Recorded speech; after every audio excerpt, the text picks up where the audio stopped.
नमस्कार मंडळी आणि welcome back to my channel.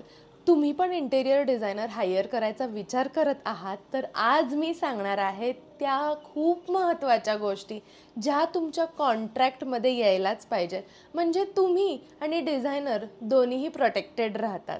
तर चला बघूया. सगळ्यात पहिलं पार्टीज इन्फॉर्मेशन.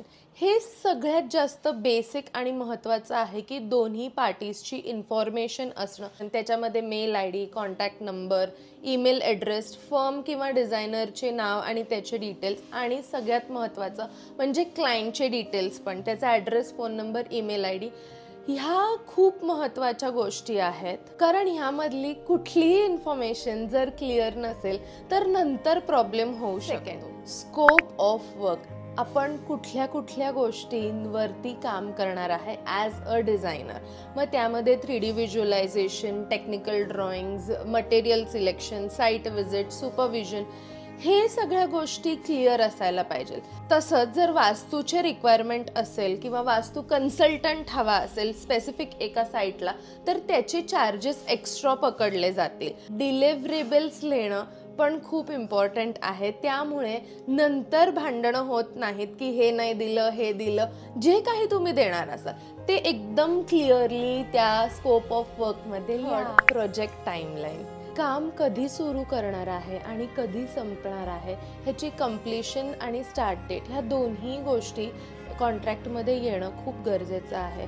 त्यामध्ये क्लायंटला तुम्ही टाईमलाईन्स देऊ शकता की स्टार्ट ह्या तारखेला होणार आहे, एंड ह्या तारखेला होणार आहे. मग मधले स्लॉट्स जसं की डिझाईन अप्रुव्हल असेल, मटेरियल सिलेक्शन्स असतील, सुपरवायझेशन असेल, ह्या सगळ्यांचे एक अंदाजे जरी तुम्ही डेट्स ठरवल्या तरी ते क्लायंट साईडला खूप सोयीचं होतं, कारण क्लायंट त्या प्रकारे टाईम काढून ठेवतो किंवा एक त्याच्या डोक्यात असतं. त्यामुळे कोणालाही फसवलं जाणार नाही आणि प्रत्येकाचे टाईमचं महत्त्व दोघांनाही पाहिजे, बरोबर आहे ना. क्लायंट डिसिजन्स पण टाईमलाईनमध्ये खूप मॅटर करतात. जर क्लायंटनी डिसिजन्स द्यायला डिले केले तर प्रोजेक्ट डिले होईल.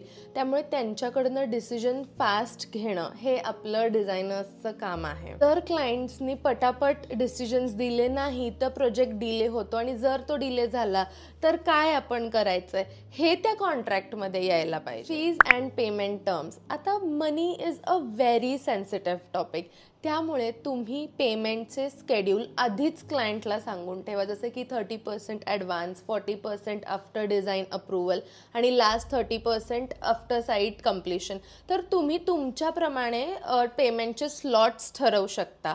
फक्त प्रोजेक्टला कुठले एक्स्ट्रा चार्जेस लागणार आहे, जसं की साईट व्हिजिट्स एक्स्ट्रा झाल्या तर चार्जेस, किंवा थर्ड पार्टी कॉन्ट्रॅक्टर्स अपॉइंट करायला लागले तर वेगळे चार्जेस घ्यायला लागतील. आणि मटेरियल्सला किंवा कुठल्याही स्पेसिफिक आयटमसाठी जर आउटस्टेशन ट्रॅव्हल करायला लागलं तर त्याचे चार्जेस हे वेगळे बिलमध्ये ॲड होतील.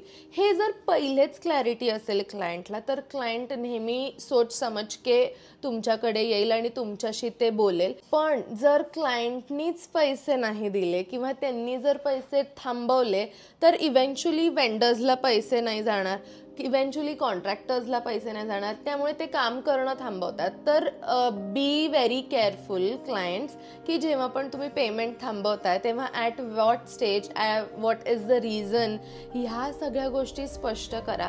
शक्यतो मी म्हणेल की डिझायनर्सचे पेमेंट्स थांबवू नका, कारण का ते सगळ्या गोष्टी lined up. Revision and changes. Almost every प्रोजेक्टमध्ये इंटेरियर डिझायनरला चेंजेस करायलाच लागतात. हे सेड आणि डन आहे, पण किती चेंजेस करायचे, म्हणजे 2 चेंजेस फ्री आहेत, मग त्याच्यानंतरचे चेंजेसला फीज अप्लाय होतील, हे तुम्ही कॉन्ट्रॅक्टमध्येच स्पष्ट करा, म्हणजे नंतर काही प्रॉब्लेम येणार नाही. एक 3D रेंडर दिले, त्याच्यानंतर क्लायंट काउच चेंज करा, ह्याचा कलर ग्रीन करा, ह्याचा कलर रेड करा, ह्यानी खूप चेंजेस वाढत जातात, जेणेकरून पूर्ण प्रोजेक्टची टाईमलाईन पण मॅटर होते. त्यामुळे प्रयत्न करा की जेवढे डिझायनरनी चेंजेस दिलेत तेवढे करायचे, आणि मग आउट ऑफ स्कोप असतील तर त्याचे हे एक्स्ट्रा चार्जेस होतील, हे तेव्हाच स्पष्ट करा. आता आउट ऑफ स्कोप जे चेंजेस आहेत ते पण लिहा, की आत्ता त्यांनी सांगितलं की फक्त बेडरूम करायचं आहे, मग नंतर त्यांना असं वाटलं की नाही आता किचन पण करायचं आहे, तर ते आउट ऑफ स्कोप झालं, म्हणजेच त्याचं बिलिंग वेगळं होणार. फीज अँड पेमेंट टर्म्समध्ये लेट जर पेमेंट झालं तर पेनल्टी लागते, त्यामुळे ती पेनल्टी किती असणार आहे ते त्या कॉन्ट्रॅक्टमध्ये स्पष्ट करा.